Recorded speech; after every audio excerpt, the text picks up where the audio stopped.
tanu ka barkada alayhi sallallahu alayhi wa sallam ka alsilama bɛɛ lajɛlen fo ka ɲini ala fɛ ala min ta ye kisi ani nɛɛma ni barika ye ala m'o kɛra ne ni aw ni silamɛ bɛɛ lajɛlen kan i ye ɲininkali kɛ fɛn min na hakilila an ye caman fɔ a la. Je ne veux pas donner l'impression que an bɛ polémique ni ɲɔgɔn sama an ni gouvernement cɛ nin ko in na. ɲɔgɔn sama tɛ yen polémique tɛ yen fɛn wɛrɛ tɛ yen min fɔra ne y'o de fɔ kuma min fɔra an y'a mɛn médiaw de fɛ anw ni gouvernement ma sigi an ni assemblée ma sigi u ma lettre ci an ma k'u b'a loi ta an kɔni y'a mɛn u fɛ an y'a mɛn u fɛ an ka kan ka fɛn min fɔ an y'o fɔ je crois que anw ka jamana ye jamana min ye jamana kɔrɔba don kodɔn jamana don faamuya jamana de don nin tradition minnu b'an ka jamana kɔnɔ o y'an ka jamana a danbe dɔw ye mais ni ani jamana in sinsera ɲɔgɔn fɛ n'o bɛ bila a bɛ bila ni anw yɛrɛ de ka volonté ye a bɛ bila ni anw de ka faamuya ye a bɛ bila ni anw de ka laɲini ye nin ko ninnu bɛ sen na a bɛ san damadɔ bɔ association minnu bɛ yen il faut dire les choses par leur nom féministes ka association wulilen bɛ ka jɔ ani groupe minnu b'a fɔ k'olu ye droit de l'homme mɔgɔw ye olu wulilen bɛ ka jɔ nin ko in na k'a jira k'a fɔ baara min bɛ kɛ o ye musow tɔɲɔ ni baara de ye c'est porter atteinte à leur intégrité physique u b'o de fɔ k'u farikolo ayiwa o de bɛ tɔɲɔ la bon a hakilina ninnu ye hakililaw ye minnu tɛ anw ka hakilinaw ye an ka jamanaw ka ko tɛ an danbew tɛ an fɛn wɛrɛw tɛ minnu hakilila k'a fɔ k'o ye atteinte ye o y'olu ka faamuya ye mais anw ta t'o ye anw ko ni ko in bɛ bila jamana in kɔnɔ mɔgɔw ka an to an fana tɛ sewasiw ye an tɛ baganw ye an denw ka d'an ye an denmusow ka d'an ye ni fɛn min don ni tɔɔrɔ b'a la n'anw yɛrɛ fana y'a dɔn nin ye tɔɔrɔ ye tiɲɛ don nafa si t'a la an b'a kɛ mun na mais anw fɛ minnu ko nafa b'a la olu ka fisa olu sen bɛ da buguri min kan o ka fisa anw ye min ko nafa b'a la o ye alakira ye alayhi salatu wassalam o kuma in ye kuma jɛlen de ye a nana sɔrɔ a bɛ kɛ diɲɛ in kɔnɔ a m'a kɔn maaw ka kan ka kɛ kɛcogo min n'o b'a to tɔɔrɔ tɛ k'a la nafa bɛ k'a la a y'o yira mɔgɔw la mais a ma mɔgɔw karaba a m'u jagoya ko fɛ bɔ k'a bila ou bien bɛɛ k'a kɛ non mais anw bɛ diinɛ min na ko dɔn diinɛ de don faamuya diinɛ de don karabali t'a la o bon donc an ma kan ka karaba an yɛrɛ fɛ ko min ye ɲuman ye jagoya fo loi ka taa an k'o bila parce que o man di mɔgɔ dɔw ye non je crois que ça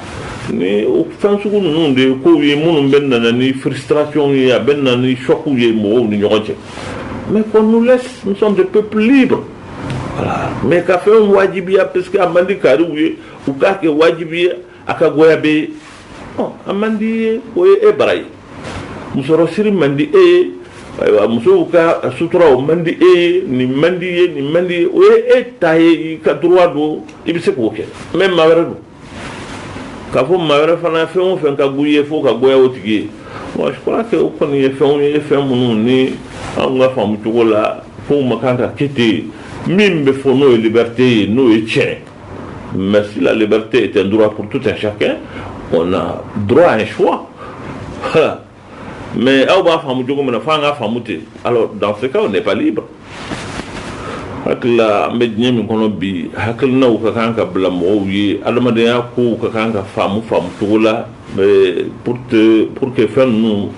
diversité de bɛ yen kɔrɔ ye nin y'i ka hakilina ye nin y'i ka taabolo ye nin y'i ka faamuya ye dɔ bɛ ne fana bolo o kuma ni n ye min faamu n'o b'e fɛ ni ɲuman don n bɛ se ka dɔ ta min na n b'o ta ne ta in n'i tɛ se k'o ta i bɛ se k'o to n bolo kɔni ni don min ne yɛrɛ de nana faamu k'a fɔ ko nin ta kun tɛ n'o bɛ bila n fɛ n b'o bila n fɛla la mais ka ko wajibiya mɔgɔw kan k'a fɔ ko parlement f'u ka bureau u ka tɔgɔ ye de loi d'état bi ka nin ko in ka excision k'a criminaliser k'a jira k'a fɔ ni maa min y'a kɛ i ye kojuguba de kɛ mais o kuma fɔli anw fɛ yan o ye yɛrɛ neni de ye Et tout le présent. Ne t'a fait qu'un dado kuma bella mais hakilima bella jelimba donc a poko yere nendo voilà o ça kuma présent aya na ngata nyefe di kuma nunu na tuma dola mu nya famu ni kuma na e dine nyemo e bi to kuma la we famu ko mami ale sembe da yoro mi kafsa we ya fait allusion à la kira alayhi salatu wassalam no ko fem yen kany o yaw ka dine do e donc lasulu na kuma na o amba ya mi je mi kono bi an ga jamana mu na be ko démocratie laïcité république o be ni hakila no ratifier ko ka sigula jamana koka o abu fu ya conditionnalité ameni kawe nga o be ni mbala o ka jamana kono o to wadala o be na ni forcing mu mbeke ni effet d'annonce mu mbeke awa abena ye ka fo le peuple n'est pas en phase avec leurs dirigeants. Or, en une démocratie charia là, il va y avoir des députés à député blond na foko mais que demande de aussi. Comment ça veut-il que aux députés ou ni aux massigles nous sont en porte-à-faux avec leur peuple? Et c'est comme on là. Ben, ça veut dire que soit démocratie qu'aurait mis au mafamou, soit ils ont un mépris pour leur peuple. On ne peut pas imposer au peuple des choses. Mais le peuple y aurait fait au cadre d'Ambedou. Mais mon peuple y aurait trop là. Jamana yɛrɛ kɔnɔ peuple ma consulté a ma ɲininka fɛn ma fɔ a ye i yɛrɛ b'a dɔn i ni ala cɛ n'i ye maaw jɔ kɛmɛ peut-être 99% bɛɛ lajɛlen ka laɲini y'o ye bon ni k'i bɛ loi ta k'o bali e b'i yɛrɛ de ka sigi la ou bien i bɛ peuple de ka sigi la non an bɛ maa minnu ye n'an bɛ fɛn o fɛn filɛ ni galama ni mana ci ɲɔgɔn na olu ka jamanaw na ils consultent leur peuple u bɛ loi yɛrɛ ta peuple bɛ wuli k'i jɔ k'a fɔ ko n tɛ antenne na o bɛ segin a kan. Parce qu'ils savent qu'ils sont représentants de leur peuple. Ils m'y restent ils là. Et bien, mon gars, c'est là où il y a des gens qui bon, au Jamanadoum, tu y es fait mingono, Nico, avec Wajibi, parce que Yorodom, ou Hakina Dobe, Yorodola, ou Yofo. Non, tous les pays sérieux, ni fait mina fora. Hali convention, mon des Nations Unies, n'a pas mon Jamana, mon bou, yere don. Ou bas donner, n'est qu'à Jamana fait la tenir. On peut réserver Cairo. Même si le ratifie ou pas, on peut réserver Kenika parce qu'on va dire ou tenir ou mani femme. C'est ça vraiment respecter son peuple. Mais il y a pas de cas de manadou. Ou les cas de job qui fait maintenant. Na sur un toro de do muna table. Na ma femme ka ko toro de do. Andi un ka toro do amuto ka toro do. Et amman façade jaoula fo ka kemuna. C'est parce qu'on n'est pas convaincu. C'est aussi simple que ça. Donc, la loi Tao Konna, c'est te mettre en porte-à-faux avec ton peuple. Moi, Haklima, ni mo Kodona, ka Koke, Ko, Ketro, Makanga, Koye, na, Trokuma, Mifora, mais, encore une fois, ma fo, gouvernement, ma lettre chama, ou ma émissaire Blakana, amma, débat mateme, annou, tienin, Koine, ou ya fo, média ou la anyame, pour que Koine kan attaque, donne la Chine, donc on a tiré sur la sonnette d'alarme. Il faut que comment m'imbaouda kono ni non ngania mi na yafo angania wale ali abenna ni nyon fam balia ya nyon che comment aw yafo ka surama sarana en fana baw jabi ka surama sarawla c'est aussi simple que ça. Président famira abu meka na me abu meka na je ambe kan de l'islam et la société ni ademukal la nyine ka seka kuno foni soro ni ke mali al-islamo ka to nyemo ba no il est très respecté l'imam Mamoudiko au président anya ye ka fo anga jamana be gelea chamana gelea idamara o kumala na yana nga do meeting mi kera sibiri do yana nga do la anya ye ya fo ka fo anga jamana yi ko do nyishina makabini wakati ja na be fo yere ka foto la plan A plan B plan C kambi C kono o anya ye kuma bi se ka famu joni anga jamana anana gela chama soro na be fo mi ma crise mi kera 2012 me ka konye crise wero tumbe 2012 nta inde fanga bo na ko sebe jamana yere do na kumbalana o fo kana se gela woro ma o ayuli ka jo chama ko alhamdulillah na wuli ka jo nunu senfe adoye jamana koronya fa na klebi ko o temu nyona malgré l'absence de l'État dans les régions du Nord. Or, accord on a signé un accord pour le processus d'Alger ni au Laïkouma d'Ofo, je te cite, ka fo an bɛnna dɔɔni ka fisa ma bɛn pewu o wagati la i y'o fɔ dɔw y'a faamu dɔw y'a ye ka fɔ awa i ye fanga de lafasa an nana don lahala wɛrɛ fana kɔnɔ n'o o nana kɛ camancɛ kuma ye ko in senfɛ ka fɔ minnu bɛ jamana kɔrɔnya fan fɛ a n'a tilebi fɛ k'u bɛɛ ka hakilila ye jihadisiw don terrorisiw don awa n'o ye ka fɔ bɛɛ ka ŋaniyaw ye kelen ye i ye kuma dɔ fana fɔ o la an nana don sabanan min kɔnɔ n'o ye jamana yɛrɛ camancɛ fan n'o ye Mopti ye ni mankan min wulila tuma ka kɔ ni a bɛ fɔ awa bagangɛnna ni sɛnɛkɛla bɛ ɲɔgɔn na nka kuma nana yɛlɛma ko fila ni bamanan plan A plan B plan C a kɔrɔ ye mun Allah subhanahu wa ta'ala min ye hadamadenw da n'a kumana a bɛ kuma dɔw fɔ kuma min n'a b'a fɔ nin kuma in a bɛ hakilimaw ni hakilidungew nafa kuma o kuma n'a bɛ diɲɛ kɔnɔ kuma in adresselen bɛ maa minnu ma o ye Ala ye hakili ɲuman di maa minnu ma n'u bɛ se ka kuma in walawala ka kuma in k'a kɔnɔ fɛrɛ k'a lajɛ kow de bɛ kɛ anw ka jamana ninnu kɔnɔ ko minnu ni tuma dɔ la a dabirilen bɛ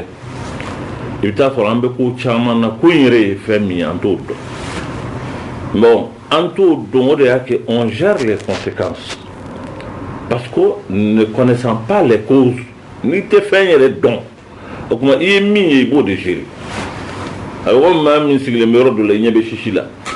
nka fɛn min mɛnɛnen don duguma i kɔni b'a dɔn nin ye sisi ye nka min mɛnɛnen don lɔgɔ de don wa so de jenina wa mun de kɛra ye i tɛ se k'o dɔn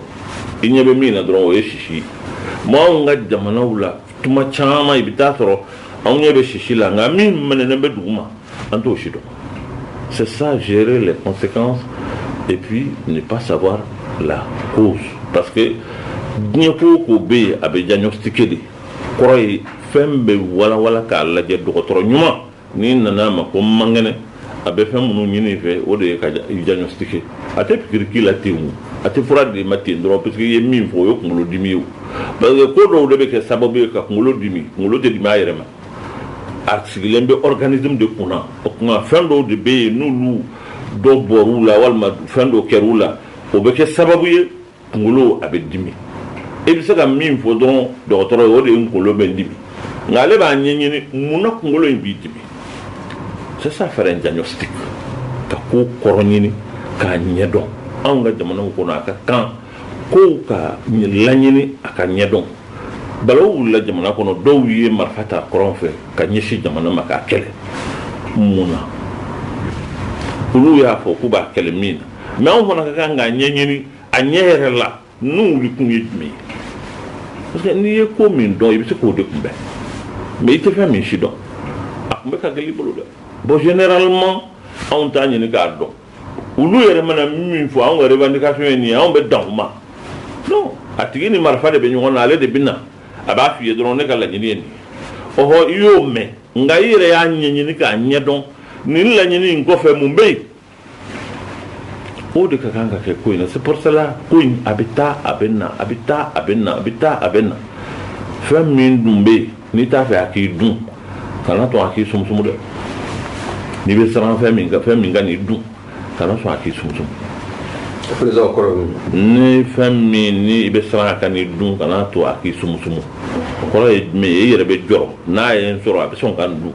i bolo don ma a k'a sumusumu hakilima ka baara t'o ye hakilima ka baara t'o ye bon nin ko in kabini ko in daminɛna ne y'a fɔ mɔgɔw ye n ko nin fɛn min bɛ sen na an k'an kɔlɔsi a la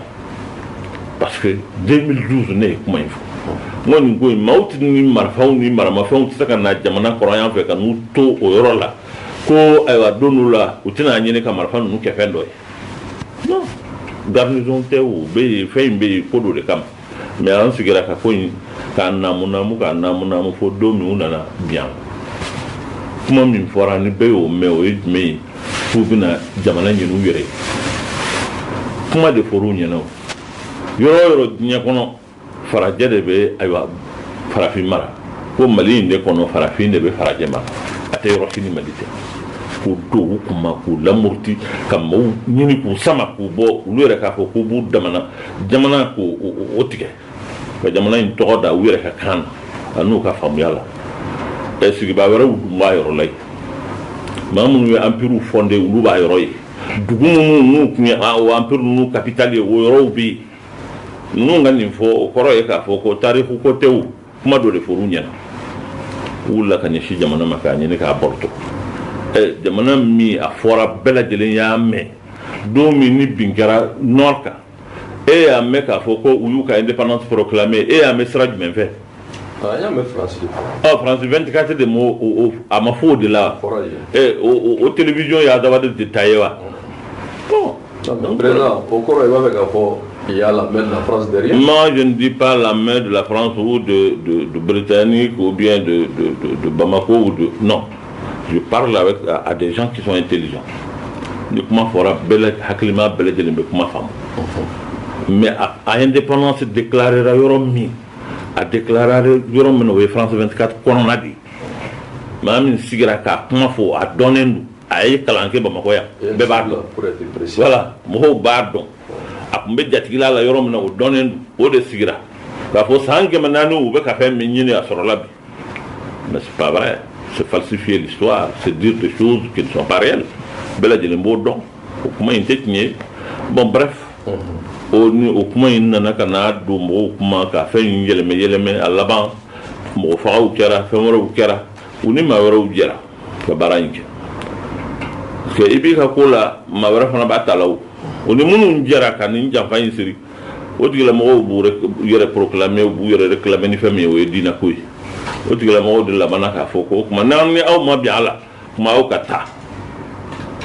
parce que aw bɛ jamana buruja min ɲini an ka tigɛ k'a bɔ ɲɔgɔn na o tɛ anw ka projet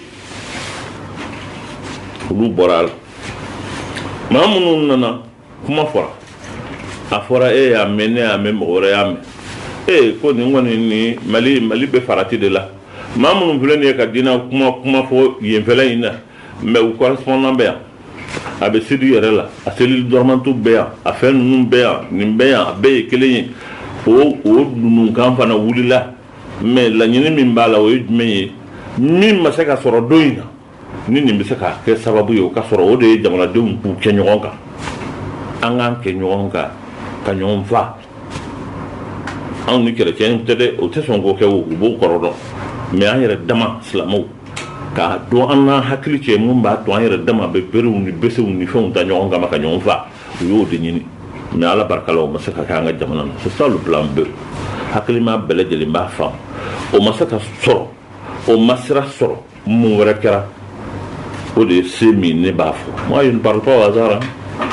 n bɛ kuma in dalilu b'a la hakilima n'i y'a mɔmɔ i bɛ taa sɔrɔ a la fo n'i y'a sɔrɔ i tɛ fɛn kalama anw sigilen bɛ anw ka jamana in san 1000 walima san 100 yirikaw maa minnu sigilen bɛ sigi la minnu bɛ seli n'a selibali u bɛɛ sigilen bɛ jamana in fila n'a kaadɔ a fila n'a bɔbɔ a fila n'a bamanan u bɛɛ sigilen bɛ Seko Amadu nana ka na jamana in mara ka na ni diinɛ de ye ko n bɛ diinɛ mara n'o ye mais a ye kaadɔw t'u damana ka bɔbɔw to u damana maa si ma karaba maa si ma neni kɛlɛ ma kɛ maaw ni ɲɔgɔn cɛ ko ninnu tɛ ayiwa silamɛw ye an b'u karaba bɛɛ tora a ka hɔrɔnya la bɛɛ nana silamɛya a yɛrɛ de ye min bɛ silamɛya diinɛ wɛrɛw nana don min na ni min ye min choisi o kɛra o diinɛmɔgɔ ye anw ka jamana in na karabali t'a la fɛn wɛrɛ t'a la kɛlɛ t'a la maaw ma kɛlɛ a la mais soudain yɔrɔnin kelen waati kelen i b'a ye o zone ninnu na yɔrɔ min ye jamana yɛrɛ a barajuru ye o de ye delta central o ye jamana barajuru kɔrɔ ye jamana sud ani a jamana nord yɔrɔ min b'u tengu ɲɔgɔn na o de ye delta central ye wa siya ninnu bɛɛ lajɛlen bɛ taa ɲɔgɔn sɔrɔ yen mais a dominante minnu bɛ yen o ye fila ni bamanan ye bozo ni fɛn wɛrɛw bɛ fara a kan a bɛɛ y'o kelen ye yɔrɔnin kelen kɔnɔ maa minnu bɛ sigi la sinankunya de b'u ni ɲɔgɔn cɛ balimaya de b'u ni ɲɔgɔn cɛ ayiwa ɲɔgɔn faamu de b'u ni ɲɔgɔn cɛ tuma dɔ la dɔw ka misi bɛ se ka dɔ ka foro la o kumaw u b'o fɔ dugutigiw b'o fɔ fɛn wɛrɛw b'o fɔ u b'o kuma dansara la o bɛ ban se ka t'o la o bɛ ban mais yɔrɔnin kelen o k'o ka yɛlɛmɛ o ka taa kɛ fila ni bamananko ye maaw ka fa o la maa 20 maa 30 k'u fa bɔbɔw k'a fɔ ayi filaw olu ka misiw tɛ min anw ka kɔlɔn kɔnɔ tuguni an bɛ embargo k'u kan kaadɔw ni bɔbɔw minnu bɛ ɲini ka kɛ siya kelen yɛrɛ ye olu fana ka don ɲɔgɔn na kɛlɛ ka don ni ɲɔgɔn cɛ fɛn wɛrɛ ka don ni ɲɔgɔn cɛ mais pourquoi en même temps au même moment et dans les mêmes zones pourquoi mais hakilima ka kan k'a yɛrɛ ɲininka mun na Président, on y a un wajibia, Nyeshima, même la question elle est très sensible, on a Moro Kaseka femme. Amba yo, Chamanche Mifono, Mopti Jamana. Il y a Targuta Kalaja Islamia et Fang Basro Aeroina, Yani Nazarakana, Idamara, Amaduka, La Halala, Masinam Dalai to be géré tout mina, Bella Jelembo, Okona, colonisation. Bon, Amba don Fanani, Kurane for flow de Ajitrowe, Anga Jamana in Kono, Mahoma Kara Kurane Karamoy, Itaso Nia Karamoy Jati, Abe Romina, Habitat Semi Flapunda. Bon, Nana Naye, Kafo, Ko Dine Kukumala, Ma sur là au Yorola, ce n'est pas un secret, Bebo Kalama, ni Wajulu Kalado, même si elle est locale, nous, Amour Koufaï. Anana Yemo, Nana, la libération de Massina. Comment il n'en a foni fait, mais moi, Maseka, Bolognichi, Moama, Kafo, Ninou de à cerveau.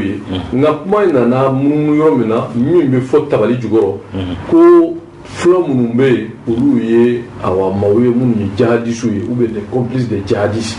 o nana k'o don bamanan minnu b'o sigida la k'o don olu hakili la bamanan minnu fana bɛ yen olu fana y'a ye k'a fɔ kuma tɔɔrɔ min bɛ k'olu sɔrɔ o ye ninnu ye minnu ye ko mun ma ko jihadistes ni dɔw ko terroristes e dun nana yira k'a fɔ janfa don ni kuma min bɛ tabali jukɔrɔ jɔnni de bɛ ko in jukɔrɔ ko in bɛ se ka faamu cogo di Amadou Koufa ko in yɛrɛ a tɛ fɔ sa an k'a faamu ka da kan e yɛrɛ fana i ye bamanan i ye fila ye i ye kɔrɔbɔrɔ ye i ye conseil islamique président ye. n y'a bɛɛ ɲaga ye i b'o fara kan. Awɔ n y'o fara kan. Voilà. Ala k'an bɛn sa. Amina. Bon i y'a dɔn nin ko in a bɛɛ y'o ko kelen de ye. Amadou Koufa c'est un pauvre. Tiɲɛ yɛrɛ la mɔgɔ min. Min bɛ ka fɔ ale tɔgɔ la ni ne y'o mɛn ne bɛ yɛlɛ parce que je sais que ale il n'a pas le tɔf ni faamuya t'a la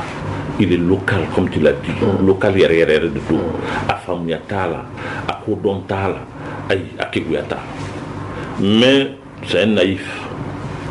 a bɛ se ka kɛ diinɛ sira fɛ mɔgɔ dɔw y'a kunkolo sɔrɔ k'a ko k'a don fɛn na. Parce que a tabiya ye mɔgɔ min ye c'est quelqu'un de conviction o y'a tabiya ye o y'a kɛcogo ye o y'a kɛcogo ye a donna ko ko la a tun bɛ dɔnkiliw da dɔnkili fila baɲaru n'olu ni baɲaru bɛ fɔ cogo min na bamanankan na voilà o jahiliya dɔnkiliw ka musow tanu ka fɛn wɛrɛw kɛ ka kuma o dɔnkiliw kanw b'a o dɔnkilisenw bɛ yen hali bɛ enregistré bɛ mɔgɔ dɔw bolo o don a ye tɔgɔba sɔrɔ o la o mɔgɔ sugu de don mais kalannen don kalan diyara a ye wajuli ka d'a ye a nana don wajuli ninnu bon a ka wajuli sen ka farin ani karamɔgɔw tun tɛ bɛn foyi la ko caman mais a donna ko min na nin ye a bɛ se ka kɛ ale yɛrɛ fɛ nin ko in ye diinɛ ko yɛrɛ de ye ko an bɛna diinɛ de jɔ tiɲɛ yɛrɛ la mais i b'a dɔn k'a fɔ c'est un naïf a t'a kalama a t'a faamu mɔgɔ min bɛ diɲɛ dɔn i bɛ rapport de force dɔn minnu bɛ diɲɛ kɔnɔ bi ka marifaninw ta ka t'i dogodogo ayiwa t'u kɔrɔ yɔrɔ in na yen fɛ o bɛ se ka diinɛ jɔ jamana in kɔnɔ non tu peux nuire mais i tɛ se ka diinɛ jɔ a tigi t'a faamu a hakili t'a la ko dɔ t'a la n bɛ se k'a f'i ɲɛna avec conviction Front de libération, mouvement de front de libération de Massina, nin tɛ Amadou hakilina ye ale tɛ se ka nin bɔ a kunkolo la concept in bɔra yɔrɔ dɔ de la ka na tun ko in kɔnɔ ni fɛn min kɛra u b'a attribuer u la pour créer la confusion mais j'ai la conviction kɛ k'a fɔ ko olu tɛ o kɔni n m'a fɔ jihadistes tɛ dɛ mais kuma min bɛ fɔ nin tɔgɔ min bɛ fɔ maa minnu y'a dilan o t'olu ye o ye maa wɛrɛw de ye. Ça, je suis formel là-dessus parce que je suis Amadou Don. Comme je suis Amadou Koufa, je suis Don. Je suis Don. Koufa plein de Gimbala. Mon petit retour. Mon petit ni normalement Koufa est quand on a fait des malades. C'est un petit village. Même bébé Koufa. Bon pour un kalan yɔrɔ do mɔgɔ caman do fula caman bɔ yɔrɔ do kɔrɔbɔrɔ caman bɔ yɔrɔ do c'est de Gimbala o yɛrɛ anw ka zone dɔ ye a bɛ wele ten comme Masina bɛ fɔ cogo min na Gimbala fana bɛ ten de ale bɛ bɔ yen n'i bɛ bɔ yɔrɔ min na kalandenya la i tɔgɔ bɛ da o dugu kan o de la u b'a wele ko Amadou Koufa laban na a yɛlɛmana a tun bɛ Mopti kɛrɛfɛ yɔrɔ min bɛ wele ko hamdallah a ka du yɛrɛ tun bɛ yen a ka kalandenw tun bɛ yen a sigilen bɛ yen diinɛfɔ kɔni ka d'a ye kosɛbɛ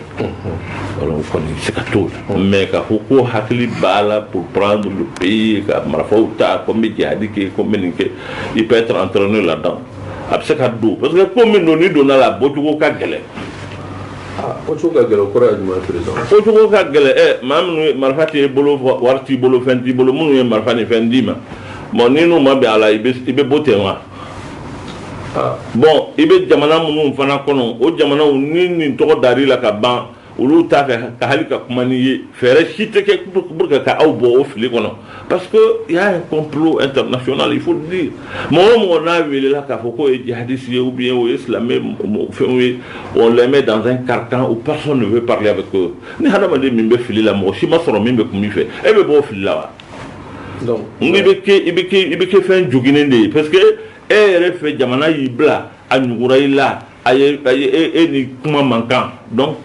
o b'i kɛ tu deviens hargneux voilà tu deviens hargneux i ɲɛ b'a la maa minnu ye mɔgɔw da k'u kantigɛ u y'u da k'u kɔnɔ fara fɛn bɛɛ lajɛlen kɛra a kalifa k'u kɛra yan o tigilamɔgɔw jamana y'u wele u n'u sigira u b'u recevoir Kuluba u n'u bɛ banquew kɛ u bɛ fɛnw kɛ bon puisque aw ye diinɛ ko kuma fɔ a fɔra ko aw kɔni ni kuma yɛrɛ man kan bon ça devient e dun fana ye jamanaden de ye a bɛ se ka kɛ k'i fili la mais tu as besoin de quelqu'un pour que k'i sama ka bɔ o fili la bɛɛ bɛ siran hali ni maa min ko k'a bɛ taa sama o yɛrɛ bɛ kɛ suspect n'i tɛ cɛ jɔlen ye i tɛ se ka hali da don a la. président kuma bɛ na ni kuma ye i ye kuma min fɔ an y'a ye nin gɛlɛya in sen fɛ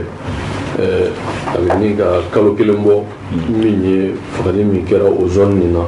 o nana kɛ gɛlɛyaba ye fulaw yɛrɛ ye sigi kɛ n'o kɛra o ye point de presse kɛ i yɛrɛ tun bɛ yen o ye kuma yɛrɛ d'i ma o kɔfɛ an y'a ye awa ko in fulaw fana nana fɔ ma entre guillemets ka représailles kɛ bamananw fana caman ni tora la dɔw ko donso mais ko in kɔni nana kɛ dɔrɔn maaw sera ɲɔgɔn ma kuma min taara ka don médiaw da ko fula ni bamanan bɛ ɲɔgɔn na komi i y'a fɔ cogo min ka fɔ fula ni bamanan tɛ ɲɔgɔn na c'est un complot nka les faits sont les faits o ko min kɛra o conseil islamique ye presse wele ka na yan k'a fɔ a bɛna meeting kɛ o meeting kɛra sibiri tɛmɛnen pour dimanche tɛmɛnen astafurulayi o meeting bannen an y'a ye awa kunnafoniw carinna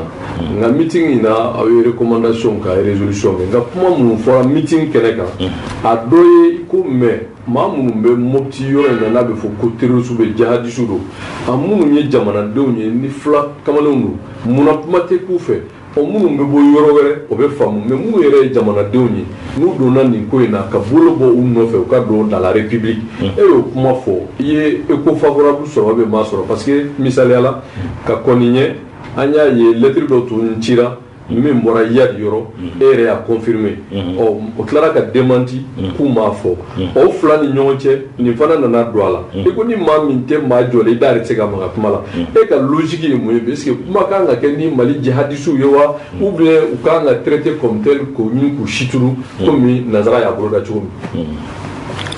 Mɔgɔ ma ye marifa bɔ ka jamana ka ɲɛsin jamana ma i yɛrɛ de y'i yɛrɛ kɛ jamana jugu ye. Et qui doit être considéré comme il y a un jugu effectivement. Mais il y a mille fois, on peut se faire ça. Ne, on se dit bien. Jamana in,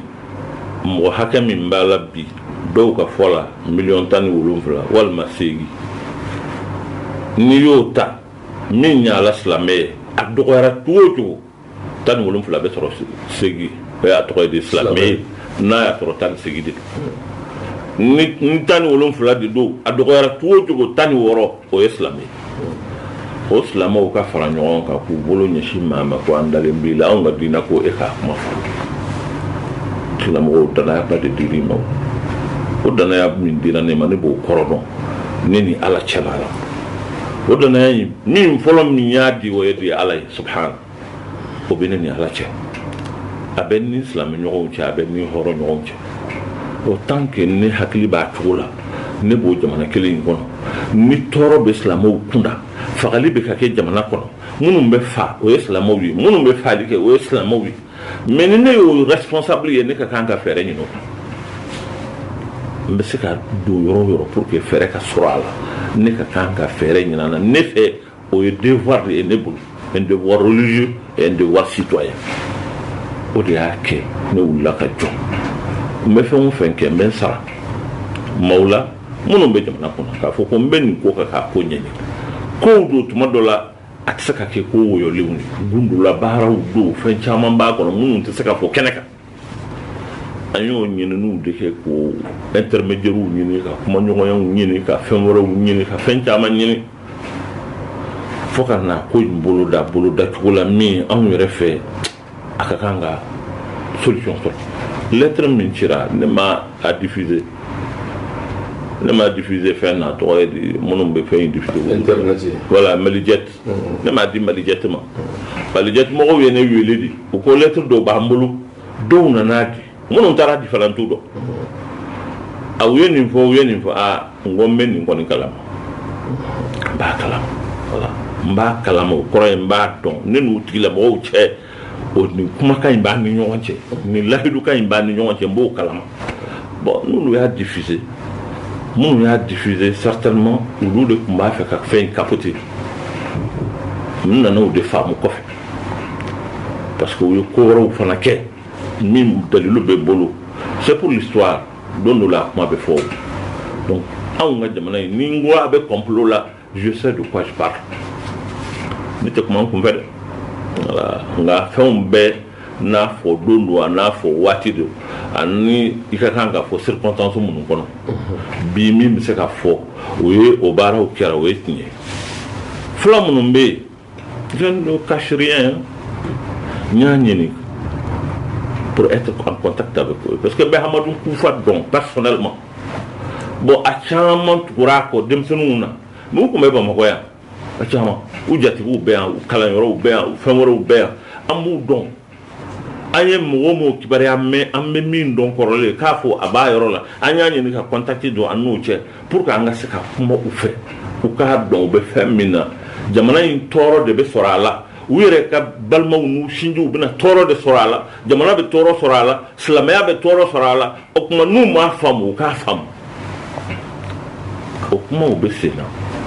bi maaw b'o la minnu hakiliw bɛ ka sigi ka na o hakiliw bɛ ka sigi ka na kumaɲɔgɔnya b'a n'u cɛ o hakili bɛ ka sigi caman bon min ye jamana ye jamana ma mauvaise volonté yira nka jamana ma anw mandaté officiellement k'a fɔ bon a ye taa nin ko in ɲɛɲini a ye taa ban a ye taa kɛ tan jamana m'o kɛ parce que jamana t'a yɛrɛ bolo kosɛbɛ ten il faut dire les choses vraiment. Jamana est sous tutelle? Bon, je ne sais pas, je ne peux pas dire sous tutelle en tout cas, mais c'est la communauté internationale qui est là.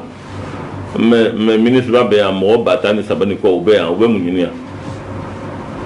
Barkan bien. Bon, ou bien ta jamana na yoro, ou bien Saraï de la Katawa. Tu Saraï là où, ni moi, bien Sarama, là on ne va en Saraoula. Mais où tout Sarana? Pour que an se kidal bi amani ulu de fait ka fere ni kan se kidal ulu to nyina few donc an na on te sous tutelle la mbeko do konna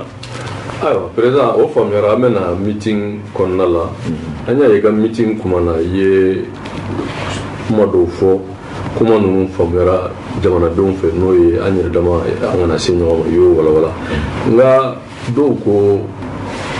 président no son excellence Boubacar Keïta qui teri do yira madelika sosoliko la o mɔgɔw ko n'i y'a ye a ye fanga in fana sɔrɔ ala ta kɔfɛ k'e sen b'a la ka d'a kan silamɛw ka mobiliser ka voter a ye o tɛmɛna sira minnu fɛ ani awa maa minnu sen b'o la olu fana tɛ dunan ye jamana in kɔnɔ o bɛɛ kɔfɛ an y'a ye ko o kɛra yan n'o ye koba ye ani silamɛw ye niyɔrɔ di a ma o la o ye misaliya dɔ ta ka fɔ a ye kuma min fɔ misiriba kɔnɔ i y'o kɛ dalu ye nka o bɛɛ lajɛlen kɔfɛ i ko tu crois en l'homme s'il se ressaisi silamɛw b'a dɛmɛ o dɛmɛ in kɔrɔ ye mun ye s'il se ressaisi o kɔrɔ ye mun ye nka i ye n fana fara kuma kan ne b'a fɛ k'e ɲininka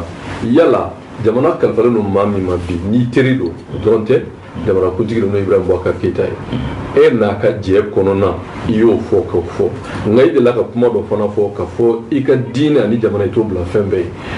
e bɛ mun ɲini président fɛ pour que ko in ka dilan bon ala ka mɛ sɔrɔ ye kuma min fɔ tiɲɛ don n y'a fɔ wa n tɛ n cɛ a fɔli la n y'a fɔ diɲɛ bɛɛ fana y'a mɛn n ko n teri don et ça aussi je l'assume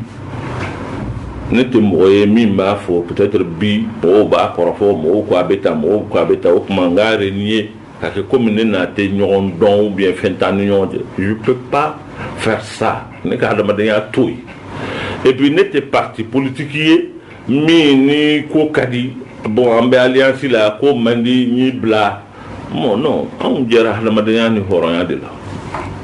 an ma jɛ fana ko n bɛ fanga ɲini k'a d'a ma non non an jɛra adamadenya la an jɛra adamadenya la n ye jogow y'a la n ye tabiyaw y'a la min ka di ne ka adamadenya kɔnɔ an jɛr'o la o y'a sɔrɔ a tɛ fanga la a ma fanga sɔrɔ an nana don fanga minnu na fana a y'a kɛ cogo min na n y'a ye o kuma hadamadenya yɛrɛ la ani faamuya la ani n b'a dɔn cogo min na n y'a miiri k'a fɔ mali donna gɛlɛya min kɔnɔ pour que jamana in ne a bɛ bɔ o gɛlɛya in kɔnɔ politiki mɔgɔ min ni mɔgɔ bɛ se ka ɲɛsin a ma bi tabiya minnu bɛ o tigilamɔgɔ la a ka kɛ sababu ye ka jamana in sama k'a bɔ dingɛ kɔnɔ ne ka ye cogo la ani n ka faamu cogo la o don ale tun y'o dɔ ye o faamuya in tun tɛ ne kelen na jamana mɔgɔ caman a b'o de la o de y'a to a ye majorité sɔrɔ ne kelen tɛ se k'a réélu et je ne peux pas prétendre k'a fɔ ko ne y'a bila ne de ye fanga d'a ma non n'i y'o fɔ c'est insulter le peuple malien c'est le peuple qui l'a plébiscité et moi je fais partie de ce peuple je crois en lui d'autres personnes croient en lui ala ye fanga in k'a garisɛgɛ a donna la a bɛ fanga in kɔnɔ gɛlɛya caman a y'a sɔrɔ tiɲɛ don ko caman fana kɛra a ka fanga in kɔnɔ min anw yɛrɛ ka ye cogo la ni kuma bɛ fɔ an ye cogo min na ko olu ma tile ka kɛ a bɛ laɲini a ka kɛ cogo min mais je crois encore que jamanadenw on croit en lui encore mais kuma ni critique ni souvent même dénonciation sur le faux o bɛɛ mɔgɔ b'a kɛ maa de nɔfɛ i mago bɛ maa min na ni mago tɛ maa min na n'a ye fɛn o fɛn kɛ i mago t'a la mais ce que min bɛ ne ni mɔgɔw cɛ ni n b'o fɔ il faut k'o fana ka faamu moi je ne suis pas un opposant de la République non ne tɛ opposant ye ne ka rôle to ye je suis un chef religieux mais je ne suis pas un opposant non n t'a la pour soutenir n tɛ parti politique aussi de la majorité ou qui dit bon c'est le soutien inconditionnel à un tel ou à X non ne ma kan ka kuma ten ne ma kan ka waleya ten je ne suis pas quelqu'un aussi le premier à dénoncer tout le temps les tares il y a d'autres qui sont là ou que vocation yoyi moi je ne fais pas je ne fais pas de confusion entre le rôle n'a sera yɔrɔ la n ka kan ka fɛn fɔ don min ani yɔrɔ min ani lahalaya min an bɛ kuma mɔgɔ caman b'a fɔ n ye komi i y'a fɔ cogo min i tɛ fɛn fɔ sisan dɛ i tɛ kuma sisan dɛ an t'i kan mɛn sisan dɛ parce que bon i terikɛ de b'a la bon ko i tɛ fɛn fɔ non terikɛ ko ni terikɛ baliya tɛ o je ne confonds pas les rôles moi fɛn bɛ yen o ye opposition ka baara de don o tɛ ni anw ka baara ye fɛn dɔw bɛ yen o ye majorité minnu bɛ gouvernement soutien ni olu ka baara de ye o tɛ anw ka baara ye anw fana ka kan ka fɛn min fɔ ka kan ka fɔ yɔrɔ minnu na ni waati minnu na ni cogoya minnu na an b'olu fana dɔn on ne les confond pas non pas du tout et n ye fɛn min fɔ je le réitère encore je ne mets personne ni lui ni quelqu'un d'autre te même maa min ta ko n b'a bila n ka diinɛ sanfɛ walima n b'a bila jamana sanfɛ non pas du tout pas du tout o kɔni n y'o fɔ je le réitère c'est un ami je ne le nie pas aujourd'hui pour dire que non une vérité non non non une do ça ne veut pas dire que ça me donne des privilèges min b'a to jamana kɔnɔ min ka di ye n b'o kɛ walima n b'o fɔ n teri tɛ o kuma n'o tɛ o kuma n k'a kɛlɛ non moi je ne confonds pas les rôles ce que je dois dire je le dirai et avec responsabilité ni ka kan ka min assumer kan n b'a assumer je crois en lui je pense qu'il peut se ressaisir encore jamanadenw u bɛ fɛn min fɔ parce que yan i bɛ yan ko conseil ye bɛ komi cabinet de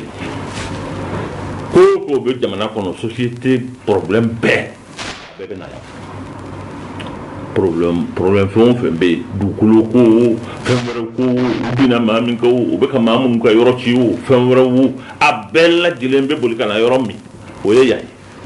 donc o position ça me permet de savoir o a bɛ komi baromètre de jamanadenw ka compréhension n'u ka faamuya o bɛ hakɛ jumɛn na est-ce que jamanadenw hali bi nin ko in na i croit. Moi, je peux le dire, parce que moi, je ça me permet quand même qu'à don, ah, ninja mahakami nana venir à ta, kajo, kemen, figurala, et peut-être au bic on entend au hakana uni. Akmo veke enyana. C'est pour cela. Bon, Hadamade, Allah hakali di made pour que barakanai. Oh, ben, on permet, n'a pas boni mi, qu'au faux, jamana nyemoy. Au folie, non, au faux. Ce n'est pas un problème de régime ou un problème de personne, c'est un problème du pays.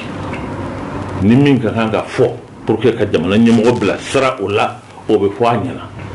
Ni min be ka ke ka encourager aka ke ka nye o be fo anyana. Ni min ka kanga fo anyana parce que kodo be o te ka ke ka nye o fana be fo pour que aka femme. Là on ne parle pas en tant qu'amis. On parle parce qu'il y a un problème qui est là qui nous unit. Ça c'est le pays. Ce n'est pas un problème de régime, ni un problème d'homme. C'est un problème de pays, un problème de l'État malien. C'est ça. Donc, tout le monde on peut faire un confondu, on peut faire un dougnona, on peut faire un diatémounte, la clé, ni comment de fois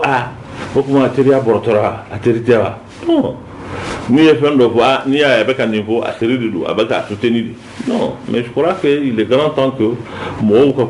femme, ou qu'à la génie, hakli. O kana lajɛ ni dusu ye. Président an ka taa an ka jɛmukan kuncɛli la an b'a dɔn jamana donna processus min kɔnɔ n'o ye processus d'Alger ni yɛrɛ y'a soutenir à son temps an y'a ye gɛlɛya caman b'a kɔnɔ nka min ye autorité intérimaire ye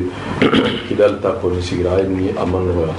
an b'a ye fana kalo min jɔlen filɛ nin ye fo ka taa se kalo kura ma baara dɔ fana bolodalen n'a bɛ fɔ ko dɔw ko to kana conférence d'entente nationale o bɛɛ lajɛlen bɛ o waleyalen kɔnɔ ko jamanadenw ka bɛn au même moment aw ye wuli ka jɔ kɛ jamanadenw kana kun kari ɲɔgɔn na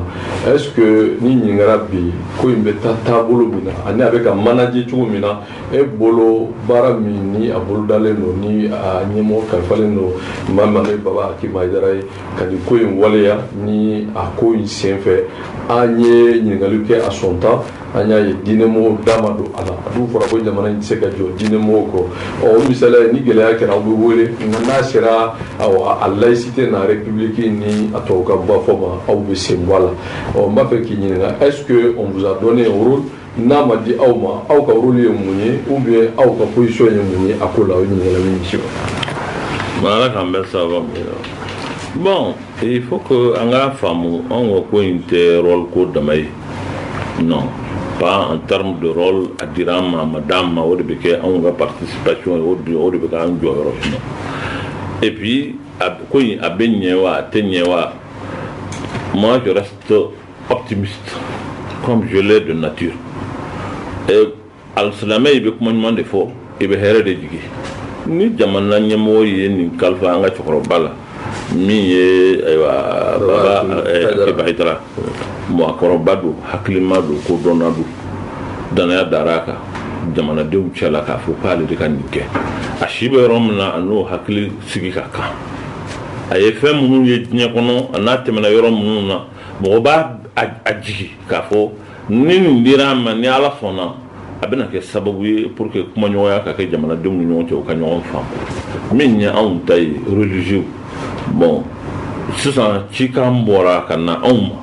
k'a fɔ ko tile fila in na an n'a ka kan ka sigi hakilina minnu b'a fɛ ani kunnafoni min b'a bolo a b'o d'an ma an yɛrɛ ta mana kɛ min ye an b'o di olu ma mais n bɛ min fɔ k'a nɔgɔ bɔ a la c'est ko in ka rôle di anw ma anw de ka taa jɔ anw ye nin ɲɛmɔgɔ ye walima an ye nin kɔmɔgɔ ye je crois que l'essentiel n'est pas cela l'essentiel c'est que ko in ye inclusif de jamana bɛɛ hakilina min bɛ la o ka kan ka don ko in na anw fana bɛ jamana de kɔnɔ an ni jamanadenw bɛ kuma an bɛ kuma ni sensibilité tɔgɔ ye a cɛ ka ɲi ni min bɛ yen anw ta ye min ye an k'o fɔ a minɛna a minɛ bali an ka kan k'a fɔ kɔni anw ka fɔta fana tɛ fɛn minɛta ye a bɛ se ka kɛ an bɛ fɛn dɔw fɔ bon peut-être que au mangan nga mene parce que contexte kono o mene yoroto la mais au te digana parce que il y a faut pas m'amener non on n'est pas infaillible jamana kono be ta do be mene do be saka bla jamana ko de du jamana dum de be fara nyonga ni min be mene jamana ko la be be je ko mene ni min be bla jamana ko la ambe je ka o bla donc vraiment ambe saka min fo ni conférence ko ngonna o de ka souhaiter ka lañini ka ala deli ni ko yin a nyona jere aka ke here amma yoro in kana ta ke yoro ye min mina ko koro wuli ka an yere dama kun kare nyona ko kura bon nyon sama bambali o kata do ko ngono munu ndale ku belajele mo do ku wuli ko do usenga no o te fen may iya fo ka kuma la ko accordal la ni ko ngam mena doni o ka sa ma ben pewri c'est une vérité jamana min benin la layna qui est fragile vraiment bi a kagele jamana belu mbalambala na fora ko ni ko nana ni be ko na ma ke nere ka yetugo te son bon akagele o ko fem masina ka sekadla o de la ne ko mo ambe na doni anama ben pew kelon tede ni mo ko anga ben o sonna le principe ko anga ben c'est déjà un pas ma anga la ja anga ben autorité intérimaire do sigira ko mais gele abala ambe rom na biga o yoro lamine nendo combattant bolo ka tesiki da o demseno jole mbusenga o farale minyonka kuma be sena kunu ya beke réunion in bala jile ma min be ni bolo sinsile mbaka we Umar al-Bahdi we gawo al-Mamido e karamodo gawo bala jile ma min be ni bi na ko ngo gawo ka ba mene ale yuri ko in bala jile sigira kata be ka kuma mo fe no hakli tanona ko do kafsa ko do yi fen chama be ko ngono chedu mais mawka donc a fo jamana inta a to korola fere de be ke ka adafolo pour que jamana yoro ka sorala ni ko sabatira watimi kuma fe on be ulu be saka laje mais biya merom na ko e ko mi saka dla to me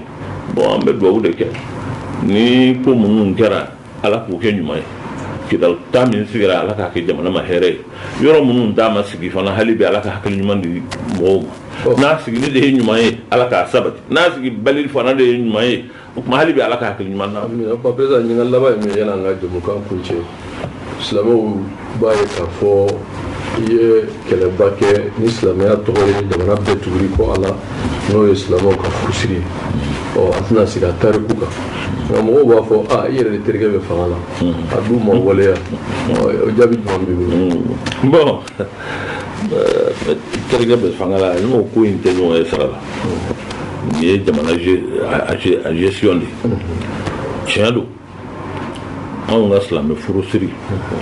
amanga wuli la jamana in kono parce que mangami me jamana in no fe ko di ko bala kabni domi code de personne et de la famille ni al-islamo wulila ka tira ka fo din tan felay tabiya bala u manaye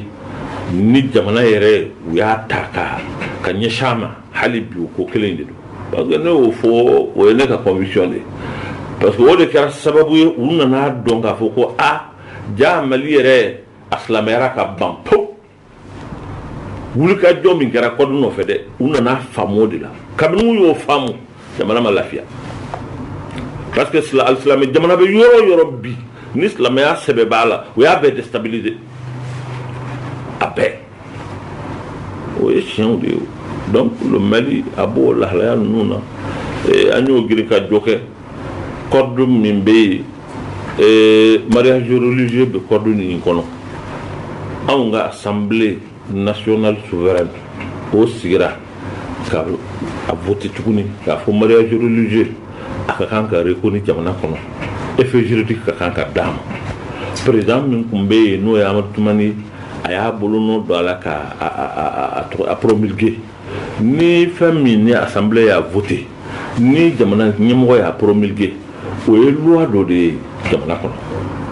tant que au mas au ko ngoni ma wuli o jamana loi de mais wallahi pas plus tard que hier soir do sera nefe muso do be tara justice de là a ko a sinamuso ko ko ale te tienta jésus fana ko ka te tienta parce que quoi faut frustrer de kera ale la furo balma radio nyata lamni kala assalamu alaikum wa rahmatullahi wa barakatuh ambe fulasi hobbala jelma hak